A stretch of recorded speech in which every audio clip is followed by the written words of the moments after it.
Hello friends, welcome back to my YouTube channel that is Knowledge का 5.0. So friends, आज का हमारा topic है section 206C 1H of the income tax and this section is about TCS on the sale of goods. As the recently CBDT has introduced two new sections 206C 1H and the 194O. Okay. TDS और TCS के chapter में ये दो section introduce किए गए हैं and this is the applicable from the 1st October 2020. Okay, and in this video we will cover everything about section 206C1H. Okay, and on section 194O I will make the separate video on this topic. Now we are continuing on the section 206C1H. Okay, in this video we will discuss about what are the goods that are covered in the section, who are the seller, who are the buyer, and how to calculate this section. Okay, so everything are covered in this video, so please stay connected till the end of the video. Okay, let's start.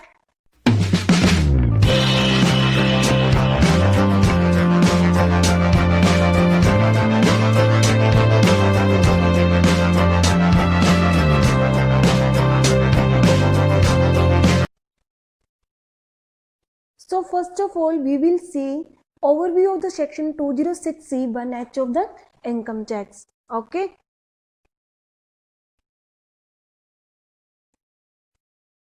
This is about the section 206(1)H of the income tax. Okay. This is the seller. Okay. And this is the buyer.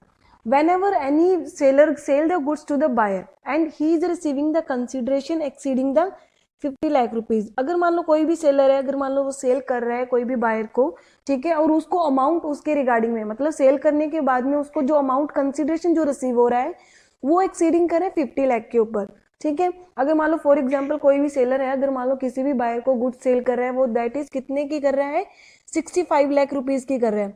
अब क्योंकि 65 lakh rupees की अगर मान लो वो cell करता है, that is 65 lakh is the more than 50 lakh.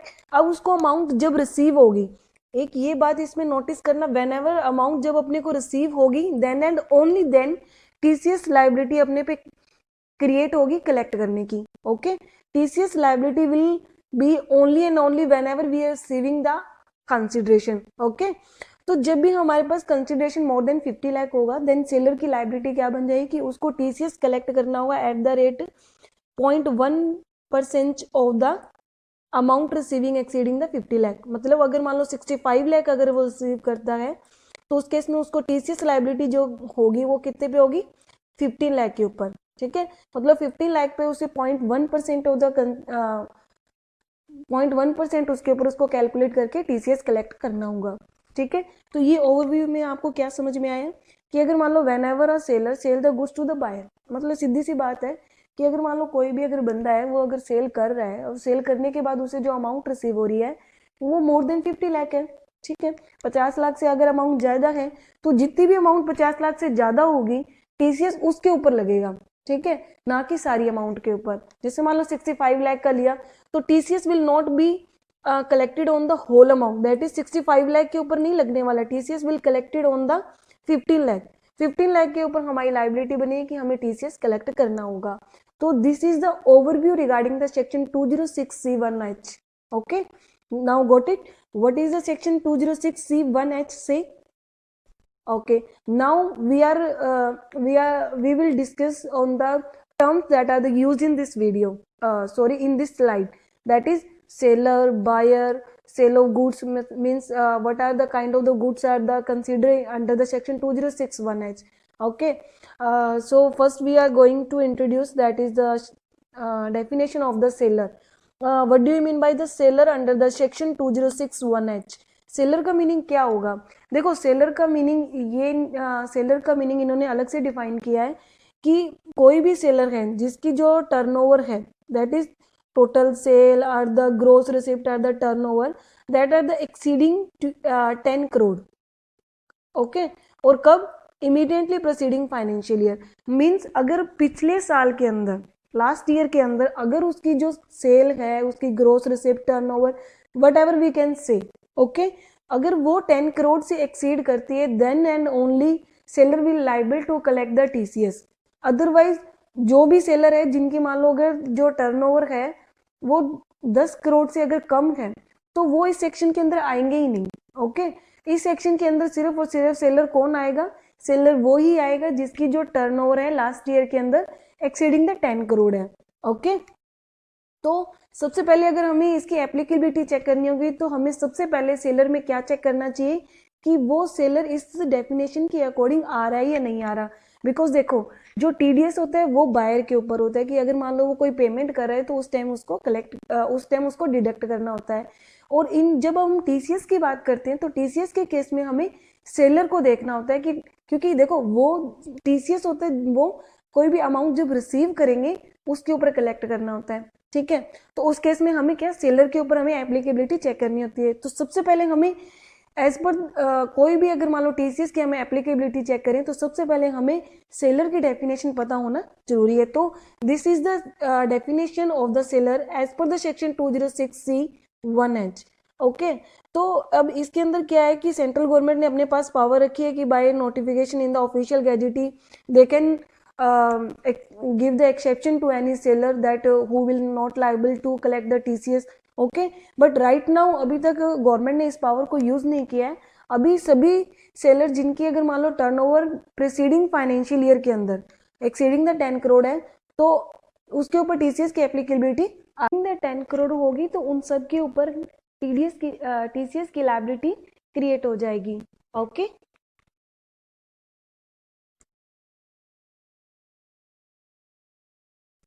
Now next is that अब जो हमने बात करी कि जो लास्ट ईयर के अंदर जो हमारी टर्नओवर है वो 10 करोड़ से अगर एक्सीड करती है तो उस केस में सेलर के ऊपर लायबिलिटी आ जाएगी कि उसे टीसीएस कलेक्ट करना पड़ेगा। तो अब उस एग्रीगेट टर्नओवर के अंदर हमें क्या इंक्लूड करना पड़ेगा, अब हमें उसको देखना पड़ेगा। क्योंकि अगर आपने नोटिस किया हो तो पहली स्लाइड के अंदर मैंने आपको ये मेंशन करा था कि TCS will applicable only and only sale of the goods. ठीक है, तो सेल ऑफ गुड्स के ऊपर एप्लीकेबल होगा तो सेल ऑफ सर्विसेज तो उसके अंदर काउंट होने वाले ही नहीं है। अब क्वेश्चन इज ये आता है कि जो हम लास्ट ईयर की सेल को कैलकुलेट करने वाले हैं उसके अंदर सेल ऑफ सर्विस कैलकुलेट होगी या नहीं होगी, क्योंकि जो टीसीएस है वो तो applicable sale of the goods के ऊपर है, सेल ऑफ सर्विस के ऊपर तो है नहीं। तो अब उस केस के अंदर हम पिछले साल की जब टर्नओवर को इंक्लूड करेंगे तो उसके अंदर सेल ऑफ सर्विस के कैलकुलेट की जाएगी या नहीं करी जाएगी। तो इसके रिगार्डिंग में जो क्लैरिफिकेशन आई थी वो किससे आई थी? Circular number 17/2020। ठीक है, तो उस सर्कुलर के अंदर इन्होंने ये मेंशन करा कि जो एग्रीगेट टर्नओवर है उसके अंदर क्या आएगा और क्या नहीं आएगा। तो उसमें ये सेल ऑफ सर्विस के बारे में भी उन्होंने बताया कि जब हम लास्ट ईयर के जब हम टर्नओवर को इंक्लूड कर रहे हैं तो उस केस के अंदर सेल ऑफ सर्विस भी आएगी, क्योंकि उन्होंने वहां पे वर्ड मेंशन किया turnover, not a sale of goods. क्योंकि इन्होंने जो अभी 2061H के ऊपर देखो दो चीजें हैं। जब 2061H जब हम उसके ऊपर देखेंगे तो वो क्या है कि जब हम सेल ऑफ गुड्स करेंगे ना, जब सेल ऑफ गुड्स हमारी अगर मान लो वो होती है 50 लाख से ज्यादा, ठीक है, तो उसके ऊपर हमारा टीसीएस एप्लीकेबल हो जाएगा। लेकिन जब हम लास्ट ईयर की देखेंगे तब उन्होंने वर्ड यूज किया टर्नओवर। टर्नओवर के अंदर सेल ऑफ गुड्स और सेल ऑफ सर्विस दोनों आएंगी। ठीक है, गुड्स प्लस सर्विस दोनों ही उसके अंदर इंक्लूड होगी in the case of turnover. Okay, turnover.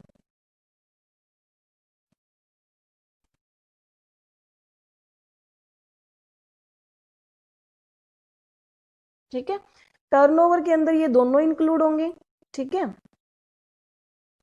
Goods and services, और जो टीसीएस एप्लीकेबल होगा वो only and only on goods के ऊपर होगा।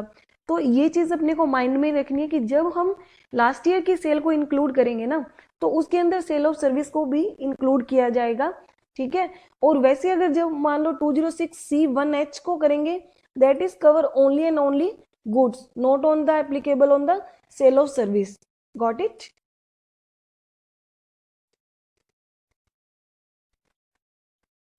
नाउ नेक्स्ट इज बायर का मीनिंग क्या होगा as per the section 206C(1)H।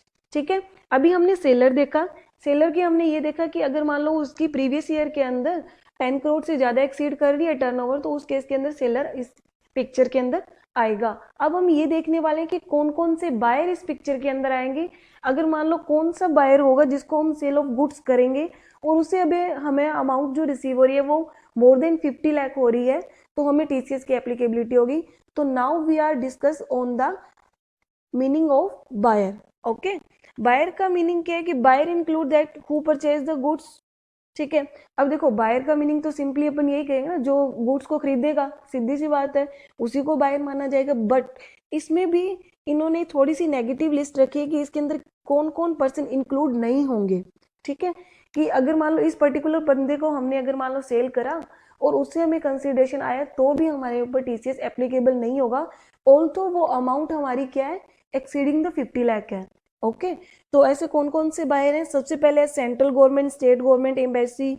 ये तो देखो सेंट्रल गवर्नमेंट ने अपना तो ये रखती ही है, क्योंकि सेंट्रल गवर्नमेंट को उन्होंने अपनी नेगेटिव लिस्ट में रख दिया। इन केस अगर मान लो कोई भी सेलर है, वो अगर मान लो सेंट्रल गवर्नमेंट को कोई भी अगर मान लो थिंग्स को अगर मान लो सेल करता है और उस केस में अगर उसको कंसिडरेशन रिसीव हो रही है मोर देन 50 लाख, तो उस केस के अंदर टीसीएस की लाइबिलिटी नहीं क्रिएट होगी। या फिर कोई भी लोकल अथॉरिटी, ये भी सेंट्रल गवर्नमेंट के अंडर ही आती है। इंपोर्टर, देखो कोई भी गुड्स अगर मान लो बाहर से इंपोर्ट होके आ रही है, ठीक है, तो उस पर हमारी लाइबिलिटी नहीं बनती, उस पर सेलर की कोई लाइबिलिटी नहीं बनती है कि वो उससे क्या है टीसीएस कलेक्ट करे।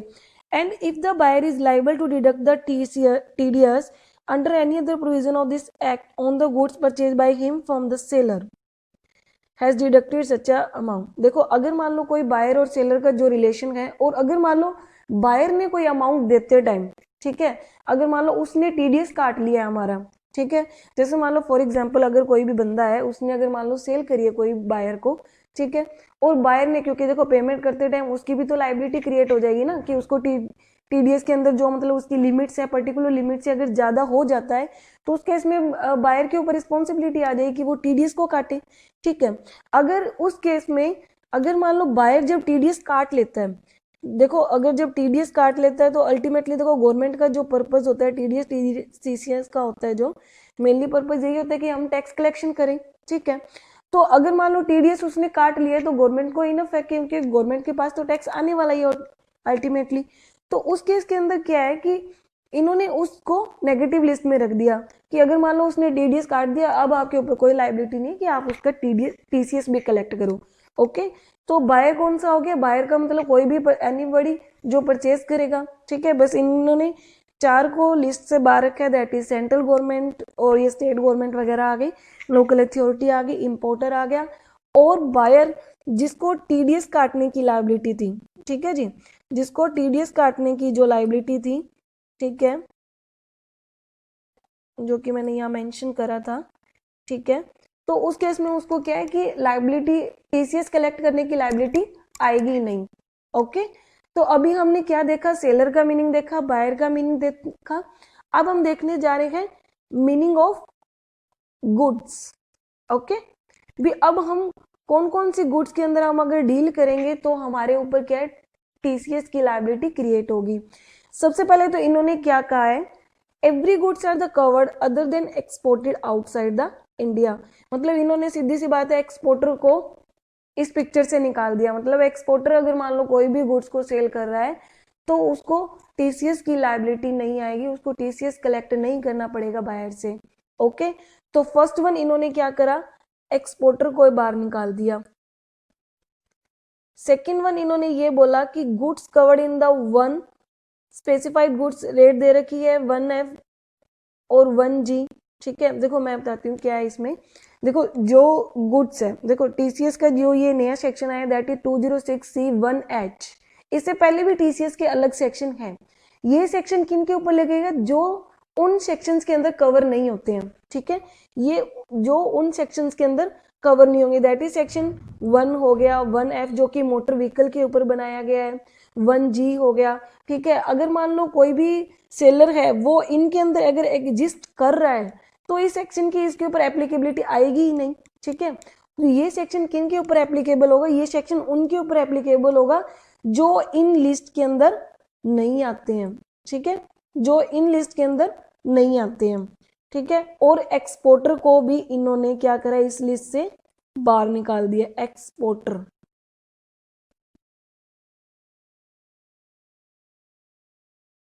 ठीक है जी। नेक्स्ट है, और ये इन्होंने क्लैरिफिकेशन कहाँ से दी है, सर्कुलर 17 में जो अभी आया था ना, उसमें उन्होंने क्लैरिफाई किया कि कोई भी अगर मान लो ट्रांजेक्शन सिक्योरिटीज के अंदर होती है, कॉमोडिटीज में अगर डील हो रही है, that is through the recognised stock exchange or the clear or settle by the recognised clearing corporations, ठीक है। तो अगर मान लो इनमें डील हो रही है तो ये गुड्स उसके अंदर कवर नहीं की जाएगी अगर इनकी सेल के ऊपर उनको टीसीएस की कोई लाइबिलिटी नहीं है।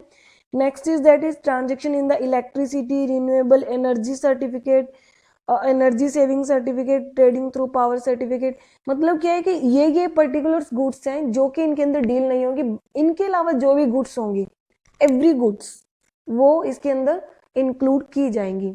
ओके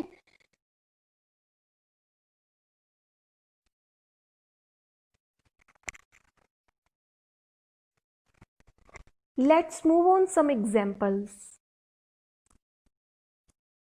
Example number first,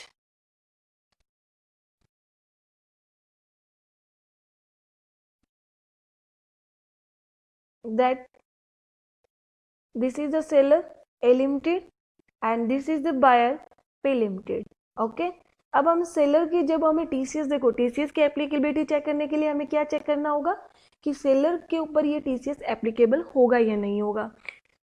वो हम कैसे चेक करेंगे, क्योंकि हमने एज पर डेफिनेशन देखा कि अगर मान लो उसकी लास्ट ईयर के अंदर जो टर्नओवर है अगर वो 10 करोड़ से एक्सीड करती है तो उस केस के अंदर उसके ऊपर टीसीएस एप्लीकेबल होगा, अदरवाइज एप्लीकेबल ही नहीं होगा। तो अब हमें इसकी टर्नओवर क्या दे रखी है, लास्ट ईयर के अंदर जो इसकी टर्नओवर हमें दे रखी है दैट इज 9 करोड़। अब क्योंकि 9 करोड़ है और 10 करोड़ से तो कम है, ठीक है, तो इसके ऊपर क्या होगी, टीसीएस की एप्लीकेबिलिटी नहीं आएगी। अब उनके बीच में ट्रांजेक्शन क्या हो रही है कि उसने 1/4/2020 से लेके 30/9, अब ये मैंने बाइफिकेशन क्यों किया, क्योंकि this section is applicable from the 1 अक्टूबर 2020। अगर मान लो उसने पहले 60 लाख का सेल करा हुआ है और नेक्स्ट 70 लाख का करे, अब हम क्योंकि अब इसकी ये इसी से ही बार हो गया है, ठीक है, क्योंकि वो सेलर इस डेफिनेशन के अंदर ही नहीं आएगा, जो इस सेक्शन के अंदर ही नहीं आएगा, 2061H उसके ऊपर एप्लीकेबल ही नहीं होगा। तो अब हमें इस ट्रांजेक्शन को देखने की रिक्वायरमेंट ही नहीं है, क्योंकि अब हमारे ऊपर टीसीएस की लाइबिलिटी आने वाली ही नहीं है। TCS will not be applicable and no liability to collect the TCS on the seller. अब ये समझ में आई है क्यों हुआ, क्योंकि हमने सबसे पहले क्या चेक करा, उसकी एप्लीकेबिलिटी चेक करी। जब सेलर एप्लीकेबल ही नहीं होगा, जब सेलर उस डेफिनेशन को जस्टिफाई ही नहीं कर रहा है, देन हमें नेक्स्ट उसके ऊपर आगे देखने की रिक्वायरमेंट ही नहीं कि उन दोनों के बीच में ट्रांजेक्शन कहीं 50 लाख से एक्सीड तो नहीं हो रही है। ओके,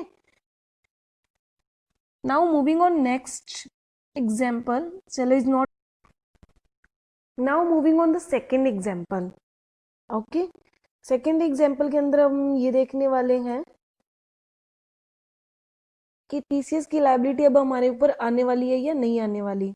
ओके, तो सबसे पहले हमने क्या देखना है, सबसे पहला हमारा स्टेप क्या होना चाहिए कि सेलर की एप्लीकेबिलिटी चेक करेंगे। अगर सेलर के ऊपर एप्लीकेबल होगा तो हम नेक्स्ट उसके ऊपर मूव करेंगे। ओके, तो सबसे पहले हमने देखा कि जो लास्ट ईयर के अंदर इसकी सेल है दैट इज 13 करोड़, तो मतलब 13 crore that is exceeding the 10 crore, 10 crore से ज्यादा है तो उसके ऊपर टीसीएस की एप्लीकेबिलिटी आ गई है। ठीक है, TCS will be applicable on the के लिमिटेड। अब नेक्स्ट इज दैट, अब हम उसकी ट्रांजेक्शन देखेंगे। ठीक है, ट्रांजेक्शन उसकी क्या होनी चाहिए, 50 लाख से अबव होनी चाहिए। और मैंने जब आपको उस टाइम ओवरव्यू दिया था उस टाइम भी ये बात बोली थी कि जब हमें रिसीव होती है amount then and only then हम टीसीएस को कलेक्ट करेंगे। ओके, अगर फॉर एग्जांपल इसमें मैं एक चीज ऐड ऑन करना चाहूंगी, अगर जैसे मान लो कि जो देखो, क्योंकि टीसीएस जो एप्लीकेबल हो रहा है वो 1/10/2020 से हो रहा है। ठीक है, अगर मान लो जो फर्स्ट जो 6 मंथ के अंदर अगर हमारी सेल हो जाती है मोर देन 50 लाख, ठीक है, 50 लाख से अबव रिसीव हो अगर मान लो हो जाती है, मतलब क्रेडिट सेल हो जाती है सिंपली। ठीक है, और अगर हमें अमाउंट जो रिसीव हो रही है वो बाद में हो रही है तो उस टाइम जो रिसिप्ट होगी ना तो वो जो अमाउंट होगी वो उसके अंदर कैलकुलेट की जाएगी। ठीक है, अब जैसे मान लो 60 लाख रुपीज है, ठीक है, और अब 70 लाख है जो 1/10 से लेके आगे 31/3 तक है। ठीक है, तो अब जो ये टीसीएस है इसके ऊपर तो एप्लीकेबल होगा क्योंकि ये मोर देन 50 लाख है और ये हम एज्यूम करके चल रहे हैं कि ये इसको पूरा का पूरा रिसीव हो रहा है। लेकिन अब इसके अंदर क्या है, अब हम नेक्स्ट क्या देखने वाले हैं, बायर। ठीक है, अगर आपको याद हो तो ये बायर क्या है, नेगेटिव लिस्ट वाला, ठीक है। अगर मान लो जब हमारा बायर होगा वो नेगेटिव लिस्ट वाला होगा, तो उस केस के अंदर हमारे ऊपर क्या है, टीसीएस की लायबिलिटी नहीं आएगी, ठीक है। No TCS will be applicable because the buyer is negative list, okay. तो एक चीज आप ध्यान रखना, इसके अंदर हम कैसे कैलकुलेट करेंगे, सबसे पहले सेलर की एप्लीकेबिलिटी चेक करेंगे, फिर हम ट्रांजेक्शन को देखेंगे, बायर को देखेंगे, उसके बाद हम कंक्लूड करके ये निकालेंगे कि हमारे ऊपर टीसीएस की लायबिलिटी आ रही है या नहीं आ रही है। Now moving on another example.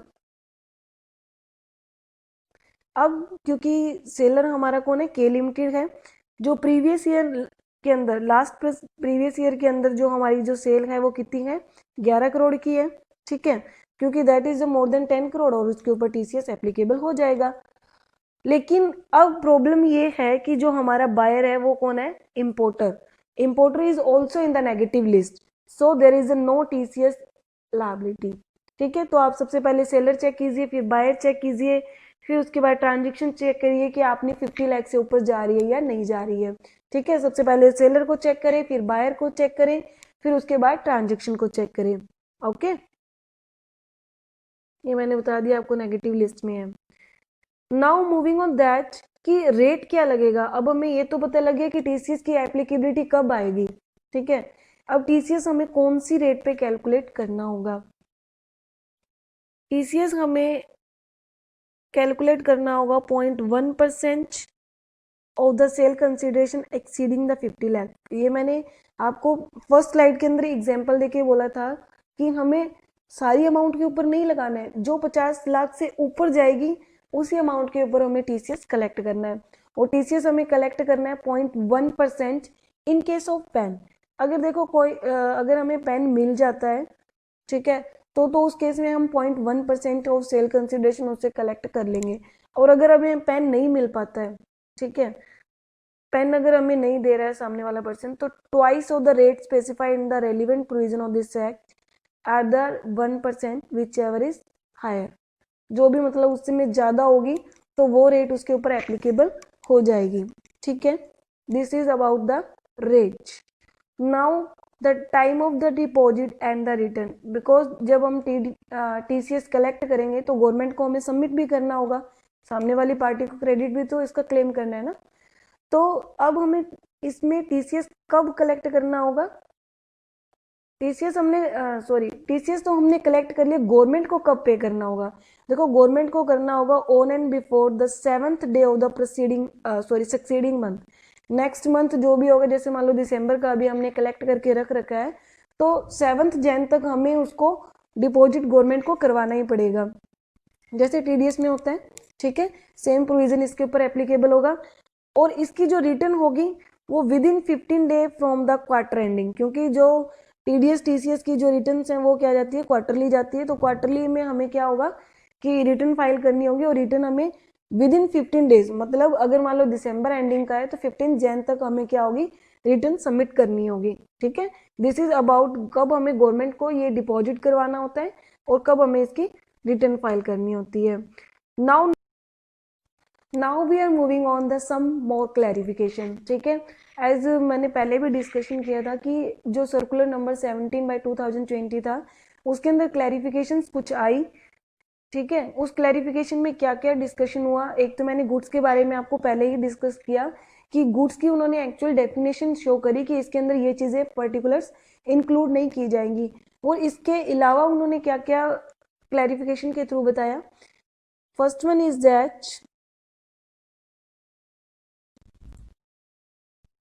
GST is the part of the sale consideration, ठीक है। जीएसटी को भी पार्ट ऑफ कंसिडरेशन माना जाएगा, ठीक है। अगर जैसे फॉर एग्जांपल मान लो हमारी 100 रुपए की सेल हुई, ठीक है जी, 100 रुपए के ऊपर हमारा 18 रुपए का जीएसटी लगा, तो अब टोटल सेल कितनी हुई, 118। This will consider in the sale consideration, not this, okay. तो ये क्लैरिफिकेशन आई कि GST become the part of the sale consideration. Second is that अभी मैंने इसका एग्जाम्पल में डिस्कशन किया था कि अगर मान लो 50 लाख की जो थ्रेशोल्ड है ये हमारी कहाँ से स्टार्ट हो जाएगी, from the 1 October April 2020। Also ये सेक्शन जो एप्लीकेबल है, ये सेक्शन एप्लीकेबल होगा हमें 1 अक्टूबर 2020 से, ठीक है जी। ये जो सेक्शन है वो एप्लीकेबल होगा 1 अक्टूबर 2020, बट जो उसकी थ्रेशोल्ड जो 50 लाख की है वो काउंट कहाँ से की जाएगी, 1 अप्रैल 2020 से, ठीक है। मैंने अभी एग्जाम्पल में भी आपको बोला कि अगर मान लो आपने जो फर्स्ट 6 मंथ के अंदर अगर मान लो आपने क्रेडिट सेल कर रखी है और उसकी अमाउंट 50 लाख से एक्सीड हो रही है और वो जो अमाउंट है वो एक आपको रिसीव हो रही है 1 अक्टूबर से, ठीक है। तो अगर उस टाइम जब रिसिप्ट होगी, क्योंकि उसकी जो थ्रेशोल्ड थी वो तो वो उसे एक्सीड कर ही गया ना, तो उसके ऊपर टीसीएस की लायबिलिटी आ जाएगी। अगर मान लो सेलर ऑलरेडी क्रॉस कर चुका है, यही मैं अभी आपको बता रही हूँ कि अगर मान लो वो क्रॉस कर जाएगा तो उसके ऊपर टीसीएस विल बी एप्लीकेबल।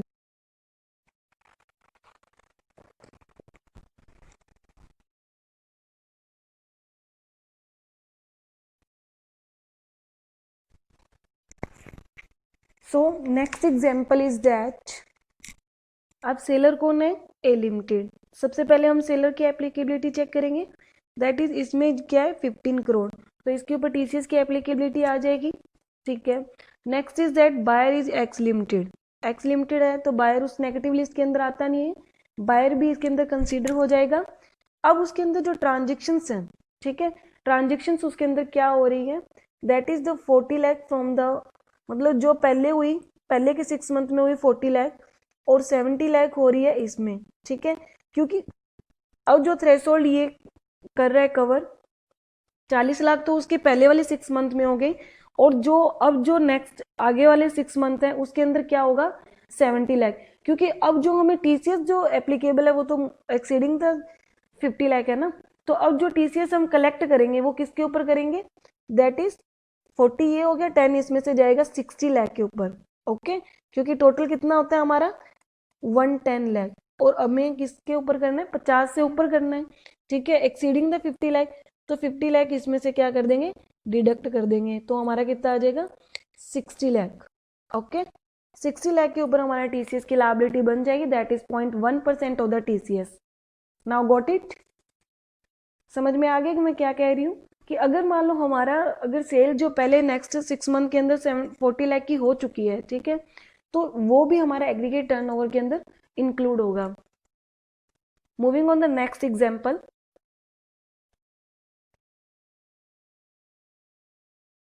देखिए जो नेक्स्ट एग्जांपल है ए लिमिटेड है, एप्लीकेबिलिटी इसके अंदर आ जाएगी 13 करोड़ है, और एक्स लिमिटेड है तो कोई नेगेटिव लिस्ट का भी इश्यू नहीं रहेगा।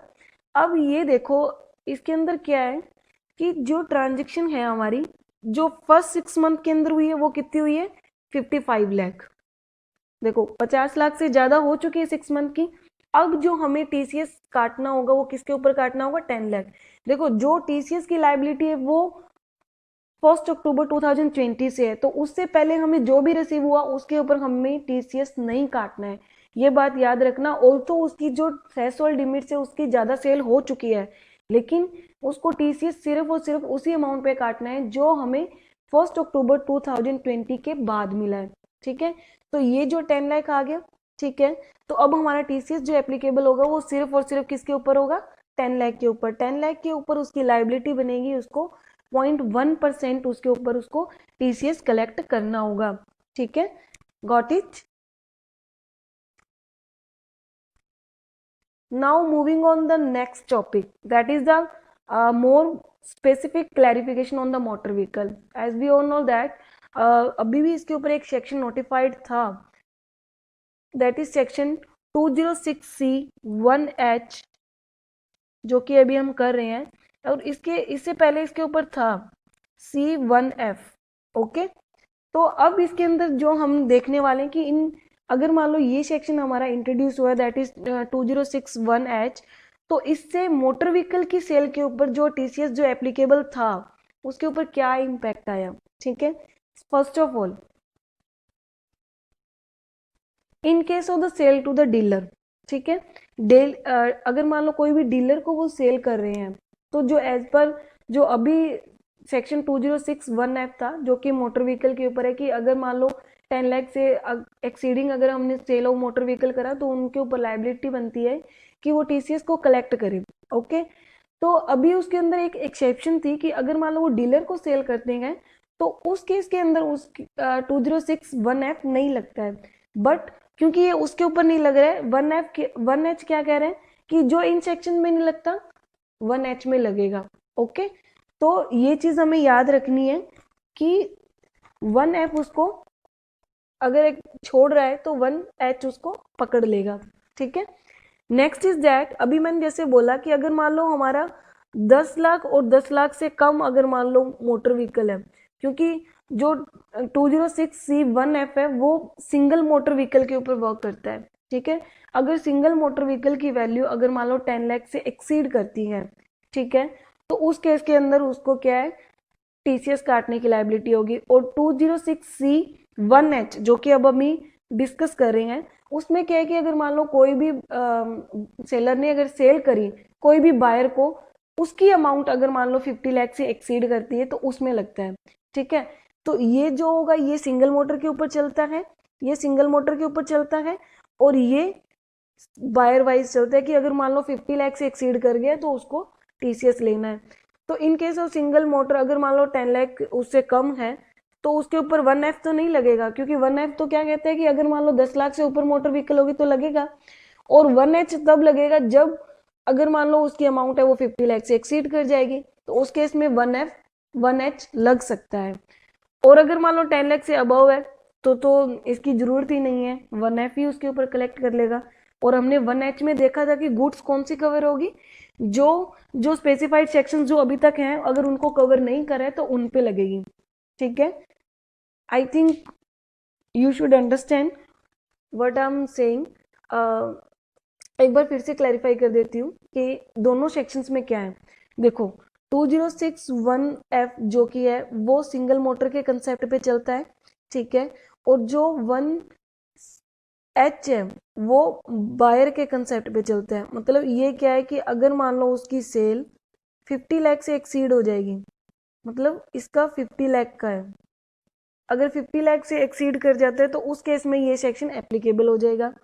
और 1F वाला सिंगल मोटर के ऊपर चलेगा, डीलर के ऊपर ये सेक्शन एप्लीकेबल ही नहीं है, तो ये सेक्शन ऑटोमेटिक आ गया। अब ये 10 लाख से ऊपर वाले, 10 लाख के ऊपर वाले के ऊपर तो 1F लग जाता है, तो उस केस में 1H नहीं लगेगा। और 10 लाख और 10 लाख से कम पे, क्योंकि इसका तो कंसेप्ट ये है ना कि 10 लाख से ऊपर लगेगा, तो इसमें ये लगेगा नहीं, तो उधर 1H free to impose the liability to collect the TCS. Okay, and these are some little clarification that adjustment of the sale return are the discount। उन्होंने ये बोला कि नो एडजस्टमेंट, इसमें कोई एडजस्टमेंट करने की रिक्वायरमेंट नहीं है, मतलब जीएसटी डिस्काउंट रिटर्न सब कुछ इसके अंदर इंक्लूड ही माना जाएगा।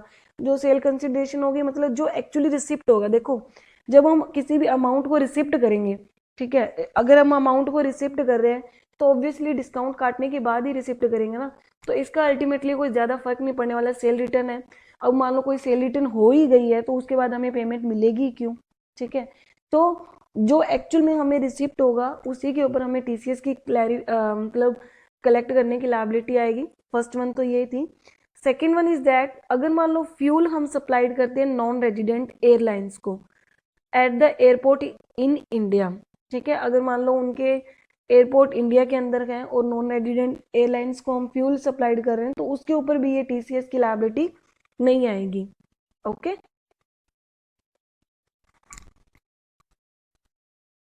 so hope you all understand what is the exactly section 206C1H, that is applicability of the TCS on the sale of goods, and I covered all the aspect regarding this section.